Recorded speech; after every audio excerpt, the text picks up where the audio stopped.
ஹரஹர நம பார்வதிபதயே ஹரஹர மகாதேவ. தென்னாருடைய சிவனே போற்றி, எந்நாட்டவர்க்கும் இறைவா போற்றி. ஆதித்யாய ச சோமாய மங்களாய புதாய ச குருசுக்ர சனிபியஸ்ச ராகவே கேதவே நமஹ.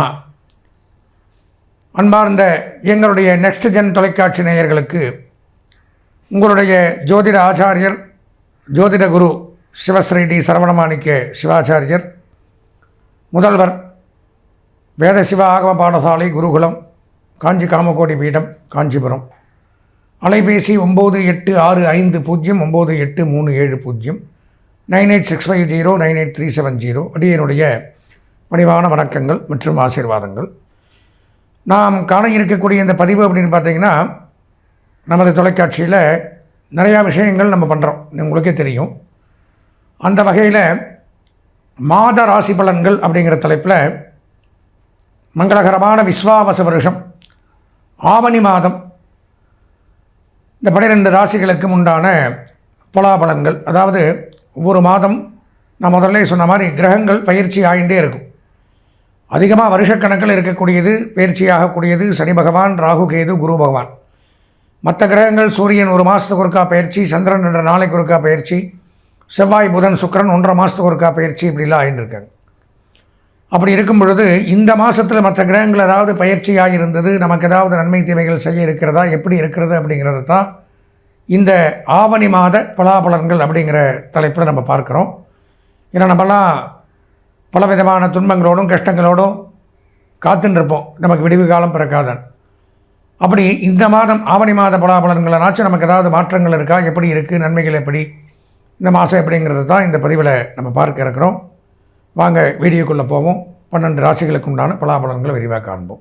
அன்பார்ந்த எங்களுடைய மிருகசீரிஷம், திருவாதிரை, புனர்பூசம் ஆகிய நட்சத்திரத்தில் பிறந்த மிதுன ராசி நேயர்களுக்கு ஆவணி மாத ராசி பலன்கள் அப்படிங்கிற தலைப்பில் இந்த ஆவணி மாதத்தில் இந்த மிதுன ராசிக்கு என்னென்ன நன்மைகள் நடக்கப் போகுது அப்படிங்கிறது தான் பார்க்குறோம். பார்த்தோம்னா ரொம்ப சிரமத்தில் தான் இருக்கீங்க.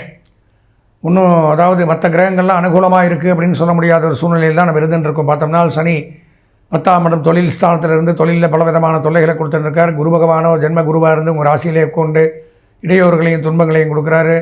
இப்படியெல்லாம் துன்பங்களையும் துயரங்களையும் கஷ்டங்களையுமே பட்டுருக்கிற தங்களுக்கு இந்த மாதம் ஆவணி மாதத்தினால் ஏதாவது மற்ற கிரகங்கள் ஏதாவது பயிற்சி ஆகி நமக்கு தான் நன்மைகள் அப்படிங்கிறது நடக்க வாய்ப்பு இருக்கா அப்படிங்கிறது தான் இந்த பதிவில் பார்க்குறோம். பொதுவாக இந்த மாதம் எடுத்துட்டால் குரு ஜென்மத்திலே இருக்கார், உங்கள் ராசியிலே இருக்கிறதுனால ஜென்ம குரு ராமர் வனத்திலே அப்படின்னு சொல்லுவாங்க. ராமரே வனவாசம் போன நேரம் இந்த ஜென்மத்தில் குரு இருக்கிறதுனால அப்போது திரைக்கடை அங்கேயும் இங்கேயும் ஓடி அலையணும், வீட்டில் இருக்க முடியாது, குடும்பத்தை விட்டு பிரிந்து வாழணும்.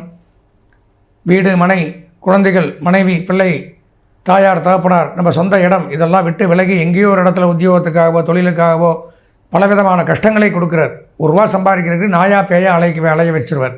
ஏன்னா ஜென்மகுரு ராமர் வனத்திலே, ராமருக்கே இப்படி வனவாசம் போன நேரம் எல்லாத்தையும் விட்டுட்டு சிவபெருமானே வந்து கஷ்டப்பட்டாராம். இந்த மாதிரி ஒரு தொல்லைகள் இருக்கக்கூடிய நேரத்தில் நாம் இப்போது எப்படி நமக்கு மட்டும் நன்மைகள் அப்படிங்கிறத எதிர்பார்க்க முடியும்? அந்த மாதிரி அமைப்பு இருக்குது, கொஞ்சம் கஷ்டம்தான். 2ஆம் இடத்துல பார்த்தாலும் மிகச்சிறப்பு. புதன் சுக்கிரன், திருமண பேச்சு கைகூடும், தடைபட்டு வந்த திருமணங்கள் நிச்சயிக்கப்படும், காதல் விவாகம் நடைபெறும், வீட்டுக்கு தேவையான பொருட்கள் வாங்கி மகிழலாம், வீட்டில் இருந்து வந்த சண்டை சச்சரவு பெரியும், கணவன் மனைவிக்குள் இருந்து வந்த கருத்து வேறுபாடுகள் பெரியும், திடீர் அதிர்ஷ்டம், திடீர் யோகம், திடீர் வருமானம். நமக்கே ஒரு ஃபிக்ஸட் டெபாசிட் பண்ணியிருப்போம், தெரியாமல் தொலைஞ்சு போன பணம் கிடைக்கலாம், எங்கேயே கீழே கிடந்து ஏதாவது அதிர்ஷ்டங்கள் உண்டாகலாம், ஏதாவது திடீர் பொருட்கள், திடீர் யோகம், திடீர் அதிர்ஷ்டம், எதிர்பாராத ஒரு பெரிய ஒரு விஷயம், நல்ல விஷயம், ஸ்திரமான விஷயம் அப்படிங்கிறது இந்த டைமில் நடக்கும். புதன் 2லே இருக்கிறதுனால பேச்சால் பல காரியங்களை சாதிக்கலாம், பெரிய மனிதர்களுடைய சந்திப்பு ஏற்படும், முக்கியமான நபர்களுடைய சந்திப்பு, அந்த சந்திப்பினால் நமக்கு நன்மைகள், பெரிய மனிதர்களுடைய சந்திப்பால் பெரிய பெரிய பதவிகள் கிடைக்கலாம், பெரிய பொறுப்புகள் உண்டாகலாம். ராஜாவுக்கு சமமான ஒரு பொறுப்பு, அரசரையே பேட்டி காணும்னு சொல்லுவாங்க, ராஜாவுக்கு சமமாக வந்து அவர்கிட்ட பேச்சுவார்த்தை நடத்தக்கூடிய அமைப்பு அப்படிலாம் உண்டாகும். புதன் தான் கல்விக்கு அதிபதி.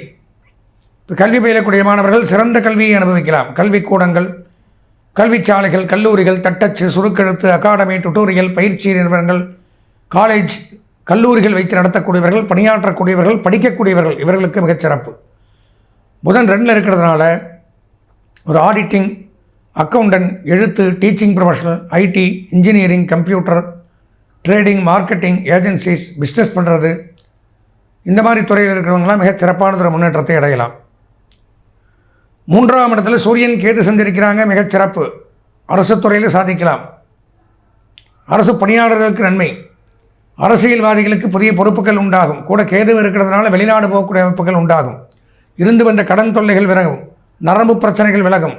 குறிப்பாக பார்த்தீங்கன்னா ஆன்மீகம், இறை வழிபாடு, பத்திரிகை, பிரஸ் மீடியா, விளையாட்டு, சட்டம், நீதிமன்றம், காவல்துறை, இராணுவம், போக்குவரத்து துறை, விமானத்துறை, கப்பல், ரயில்வே துறை, இதில் பணியாற்றக்கூடியவர்களுக்கு நன்மை சற்று கூடுதலாக உண்டாகும்.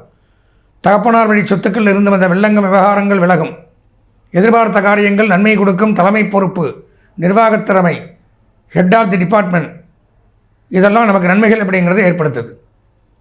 மிகச்சிறப்பு. 4ஆம் இடத்துல செவ்வாய், தாயார் வழி சொத்துக்கள் அப்படிங்கிறது கிடைக்கலாம். அதே சமயம் தாயாருக்கு உடல்நலம் பாதிக்கக்கூடிய அமைப்பு, மருத்துவ செலவுகளும் ஏற்படலாம். தாயாருக்கு சில பேருக்கு திடீர் பூமி லாபம் ஏற்படும். விவசாயிகளுக்கு பெரும் செல்வம் ஏற்படும். விவசாயம் பண்ணுறவங்களுக்கு மிதுன ராசியாக இருந்தால் இந்த மாதத்தில் அபரிமிதமான யோகங்கள், வருமானங்கள் அதிகரிக்கும்.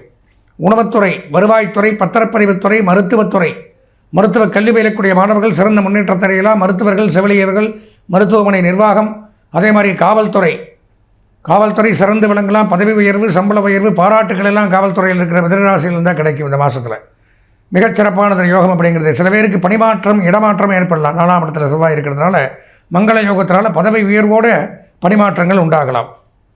5, 6, 7, 8, 9ஆம் இடத்துல ராகு, மிகச்சிறப்பு.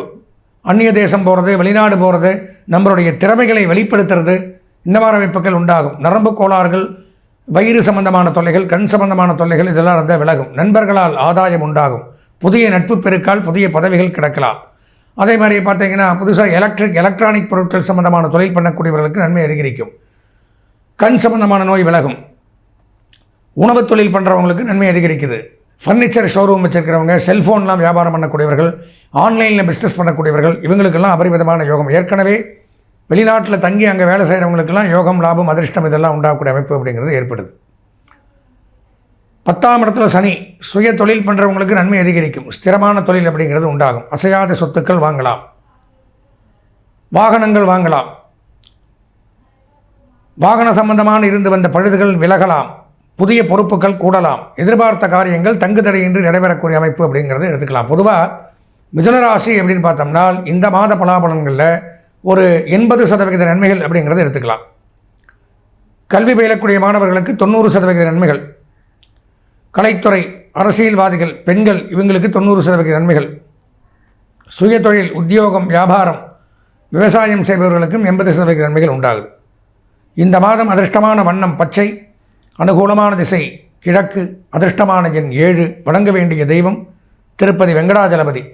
திருப்பதி வெங்கடாஜலபதியை வணங்கி இந்த மாதம் இனிமையான மாதமாக மாற்றிக்கொள்ள ஆசீர்வதித்து விடைபெறுகிறேன். நன்றி, வணக்கம்.